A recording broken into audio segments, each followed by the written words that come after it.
Miss LaTisha Scott of Love and Marriage Huntsville, for a lot of you guys that may watch that show over on OWN. Okay, it comes on OWN on Saturday nights, and they're in their 6th season. I believe they just premiered with the 2nd episode on last week, and LaTisha Scott. And I hope I didn't say LaTisha Scott. Definitely don't want to mix her up with the lady of Xscape, honey. LaTisha Scott and LaTisha Scott, no relation. But she got a chance to sit down with Carlos King, and she kind of had a few things to chat with him about. Okay, it wasn't a whole lot, but I took down enough for me to, chat with you guys about. All right. So first of all, I have to say right out the gate, love Tisha, hate Tisha, whatever way you want to feel about Tisha. Tisha looked good in that interview. For me, girl, it's giving, the hair is giving burgundy and the eyebrows were matching. And I appreciated it. I thought that she looked so cute because I think that she is an absolutely beautiful woman. So I have to give Tisha that. She looked really good in that interview, okay?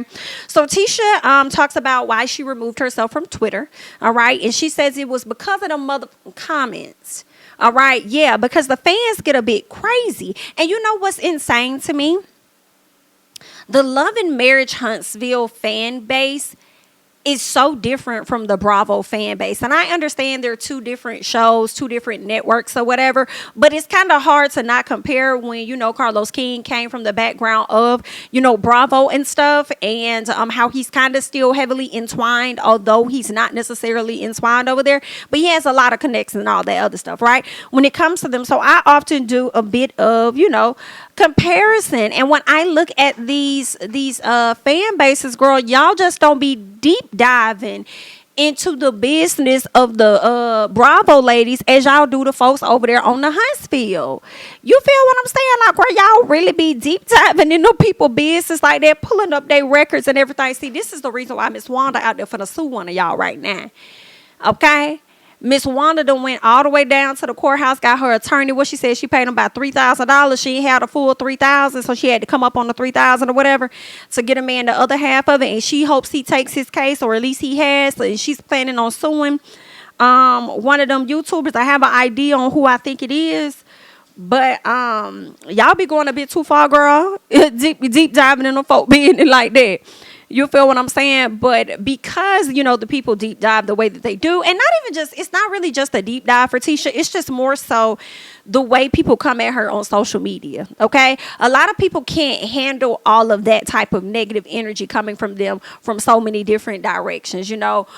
People, because what we see on TV is what we see on TV versus how things are shot. So I kind of understand that, she may get frustrated because we don't get the full scope of everything. We only get what's shown to us, and that's what we judge. Okay. And a lot of people like to lean into that more than others. So she said, she had to pull back. She couldn't continue to take that negativity because it was sending her into a state of depression. And I believe that, okay? It was sending her into a state of depression. She said she wasn't being a good wife. She wasn't being a good mom. Her kids wanted to do stuff. She didn't really want to do stuff with them. So she really was going through it. And one of the ways to keep her mental intact was to moonwalk out of Twitter. And ain't no telling what else she moonwalking out of, all right? So that's where Miss Tisha is. I definitely agree with her on that, because girl, you might catch a person on the right day, which is technically the wrong day for them, when you drop down in the comments with your shady stuff and ain't no telling what else they got going on in a personal. And then as soon as they hop on their social platform, this is what they see, and they be like, see, y'all just made me not even want to do just, you know what I'm saying? So I understand her. Okay, now Tisha speaks on Melody giving her a phone call, and regarding Kimmy's gathering, she talked about that, and it says that she was surprised that Melody called her, but she quickly came to and said, oh girl, it's about that time. Meaning Melody not calling to check on her and see how she doing. Melody's calling because it's film time, and based on the conversation they already had with Carlos and the team, they already know that even if they don't like each other, girl, they're gonna have to, you know what I'm saying, push through is what it's giving. And so yeah, that's what she had to do. She hopped on the call. She wasn't surprised. She realized, girl, we got to film, so I figured this got something to do with the show. This is the only reason why she could possibly be calling my phone. All right, now she also goes on to let us know that they have officially moved. Tisha and Marceau have officially moved into an apartment. No, ma'am, it's not Scott Manor yet. It is into an apartment because the home that they're in currently, the home that they were only supposed to be in for a limited periodical time before they moved on to another home, where that home is getting renovated at this time. So they have moved into an apartment, and hopefully those renovations are very swiftly so that they can move back into the home. But my question is, what's up with Scott Manor? We saw y'all breaking ground last season, but what's up? How far are we in the process to, getting some real stuff done? You know what I'm saying? What's up going on? We need an update on Scott Manor. Y'all better not. Okay? Y'all better not film this season and not let us know, give us an update. Like, let me know what's going on. All right. But let's keep going. So Tisha says that she was genuinely happy for Kiki, being a part of the show. I feel like Kiki might be in the opening credits or something.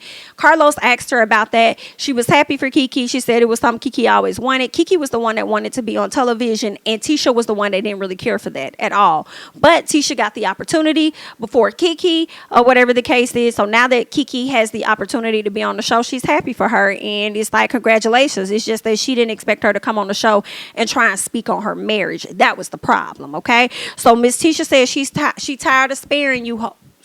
Okay, I'm just telling y'all what Tisha said. Tisha said she tired of sparing y'all females on the show because a lot of y'all females have talked about her marriage. Okay, she says not just Kiki but other females on the show. So when you say females on the show, what other females are you referring to? So it must be Kimmy and it must be Mel. So you and Kimmy must not be in the same place as we thought that y'all were progressing to a better place, especially after she received the diagnosis about cancer. So where is the friendship when it comes to y'all don't really F with each other like that? Because you sure said females has spoke on yours. So I'm just saying, and I guess you also mean Tiffany as well. Okay, so girl, I guess. But Miss Tisha said at the end of the day, she getting tired of y'all, and y'all gonna keep on talking, and she gonna start letting out what the hell it is that she knows about y'all marriages and stuff. And I'm like, you might as well. I mean, because honestly, Tisha, in this space, you damned if you do and damned if you don't. For real, for real. People gonna always find something wrong when you do it right, and they're gonna always find something wrong when you do it wrong, girl. It ain't no way around it. Somebody will just do what you do, honey. She also kind of touched on thanking Martell and Melody for giving her the opportunity to be a part of this show. But she also said that thank yous could have run around to everybody, considering the fact that Martell and Melody came to them and said, hey, we got this show we just pitched about the comeback group and we need y'all to be on board. So according to Tisha, based on how they said that, they decided to be on board. So if anything, she thinks that they also could be thanked as well for even deciding to join to be a part of the show. Yes and no, because if it would not have been y'all, it would have definitely been somebody else. Okay, so there's that. All right, but that's just all that I really captured from Tisha's sit down with Carlos. You guys go ahead and leave your thoughts and comments down below on what you thought about say a sit down. You feel me?